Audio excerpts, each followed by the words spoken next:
viens d'arriver à Tokyo. Alors je pense que ça se voit, j'ai des énormes cernes. Je suis plutôt fatigué. Moi en fait, ce que je fais maintenant, je commence à trouver un petit peu une tactique, on va dire. En fait, c'est que quand j'arrive, comme par exemple là je suis arrivé, il était tôt le matin, je fais une petite sieste, vraiment une petite sieste d'1 heure, 1 heure et demie, et ensuite je suis reparti pour le soir, et le soir en général je m'écroule. En général, ce qu'on vous conseille quand vous arrivez comme ça dans un décalage horaire, c'est plutôt de tenir sans faire de sieste. Moi, chez moi, c'est pas quelque chose qui fonctionne. Et justement, je me suis dit que c'était un moment idéal pour faire une vidéo sur à la fois la fatigue et à la fois le fait de faire différemment des autres personnes. Typiquement, peut-être que ça vous est déjà arrivé de vous sentir fatigué. J'imagine que ça vous est forcément arrivé de vous sentir fatigué, mais vraiment de vous sentir très fatigué, de savoir que vous n'avez pas des choses, que vous avez des choses à faire justement, de savoir que vous avez un objectif, que vous avez fixé un but pendant la journée, peut-être des habitudes à faire, et pourtant de vous sentir trop fatigué pour y arriver. Donc typiquement, c'est quoi? La scène classique, c'est ok, j'ai eu une journée difficile dans mon travail. Actuellement, je suis obligé de garder ce travail. C'est pas un job qui m'inspire vraiment, mais c'est mon boulot alimentaire et pour le moment, je le garde. J'arrive, je sais que le soir, je dois bosser sur quelque chose qui est important pour moi, mais j'ai plus la force, j'ai plus l'énergie, je m'affale sur le canapé dès que je rentre. Je rentre, je mange, je me mets sur le canapé, je commence à mettre la télé ou je commence un petit peu à me détendre. Au moment de m'y remettre, rien à faire, j'arrive pas à me reconcentrer, j'arrive pas à me remettre dedans, j'ai l'impression de plus avoir l'énergie, j'ai l'impression que je suis trop fatigué pour agir, que je suis trop fatigué pour passer à l'action. Peut-être aussi qu'il y a beaucoup de gens qui vous ont dit qu'il fallait vous déstresser, peut-être que vous avez entendu parler, plein de gens qui se plaignent d'être en burn-out, peut-être que vous avez entendu dire que quand on était fatigué, il fallait vraiment, il fallait se détendre, il fallait en faire moins.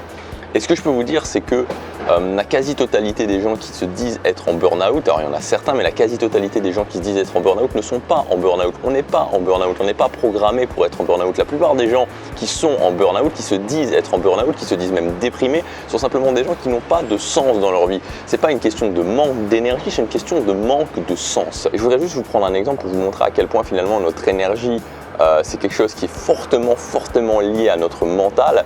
Est-ce que ça vous est pas déjà arrivé d'être dans un moment où vous vous sentiez fatigué et vous viviez tellement un bon moment que vous aviez de l'énergie, que vous étiez prêt à en faire plus, juste parce que vous aviez eu une bonne nouvelle, juste parce que vous étiez heureux, juste parce qu'il y a des choses qui se passaient bien dans votre vie, vous sentiez que c'était vraiment, vous sentiez que physiquement vous étiez fatigué, mais vous aviez la force d'en faire plus parce qu'au niveau du mental, ça se passait bien. À l'inverse, peut-être que ça vous est déjà arrivé aussi d'être dans des moments où vous ne vous sentez pas physiquement fatigué, mais vous sentez que vous n'avez plus la force de faire des choses, vous n'avez plus la force de passer à l'action, encore une fois, non pas parce que vous manquez d'énergie physique, mais à cause de ce qui se passe là-dedans. Et aujourd'hui, je voudrais vous donner un conseil vraiment très important pour moi par rapport à l'énergie, par rapport à la gestion de son énergie et comment le mental va déterminer votre énergie.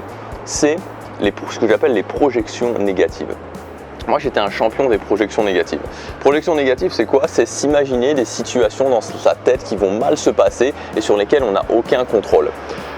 Quand j'ai commencé à travailler dans le fast-food, pour vous donner un exemple, avant mon premier jour, en fait, j'avais signé mon contrat. Je savais que je crois qu'il y avait 1 semaine de délai avant de commencer.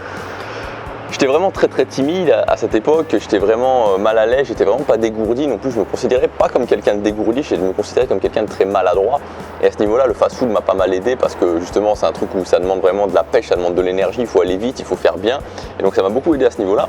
Mais bref, c'est pas le sujet. Le jour où je m'y suis mis, le jour où je devais y aller, même quelques jours avant d'y aller, j'ai commencé à me sentir sans aucune énergie. Je passais plus à l'action en fait, c'est-à-dire que je restais dans mon canapé comme ça en me disant je vais bientôt commencer à travailler, comment ça va se passer, j'ai peur, comment vont être mes collègues, est-ce que je vais réussir à gérer la situation, etc.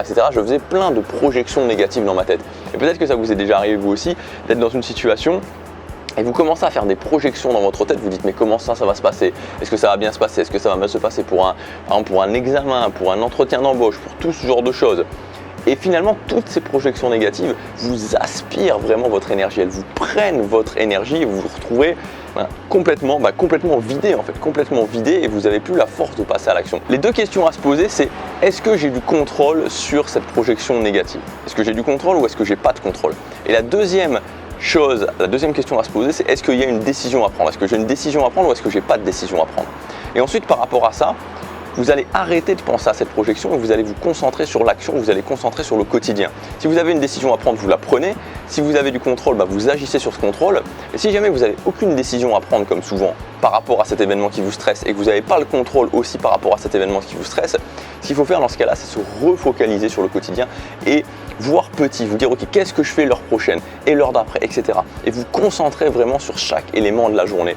On ne peut pas se dire, une fois qu'on a pris conscience de ces projections négatives, on ne peut pas s'empêcher souvent d'y penser, c'est-à-dire qu'elles vont revenir encore et toujours. Donc ce qu'il faut juste, c'est en prendre conscience, les laisser être, pas essayer de les bloquer, mais à côté de ça, se mettre dans la roue du quotidien, faire ses habitudes, faire ce qu'on a à faire et par l'action, par les petites actions qu'on prend, vous allez voir que vous allez avancer et vous allez voir que vous allez retrouver aussi votre énergie. Donc dans cette vidéo, voilà, c'était vraiment le conseil que je voulais vous donner par rapport à l'énergie. Très souvent, notre énergie n'a pas grand-chose à voir avec notre physique. Vous n'êtes pas en burn-out, il y a 99% de chances que vous ne soyez pas en burn-out, il y a 99% de chances que vous avez toute l'énergie dont vous avez besoin. Souvent, on manque de sens et souvent aussi, pendant toute notre journée, on est sapé par nos projections négatives, par les questions qu'on va se poser, sur lesquelles il n'y a pas de décision à prendre, sur lesquelles on n'a pas de contrôle, que ce soit des questions, que ce soit des événements. Et donc l'idée, c'est quand il y a ces choses comme ça, vous savez, qui commencent à arriver dans votre tête, qui commencent à tourner en boucle, dites-vous, ok, est-ce que j'ai du contrôle, est-ce que j'ai pas de contrôle, est-ce qu'il y a une décision à prendre, est-ce qu'il n'y a pas de décision à prendre? S'il y a une décision à prendre, vous la prenez. Si vous avez du contrôle, vous agissez. Mais dans tous les cas, vous vous concentrez sur le quotidien. Voilà ce que je voulais vous dire dans cette vidéo. On se retrouve dès demain pour la prochaine. Moi, je vais un petit peu aller me balader maintenant. À cette heure, actuellement, il est quelque chose comme 15 h. Voilà, à demain. Passez à l'action. Chaque jour compte.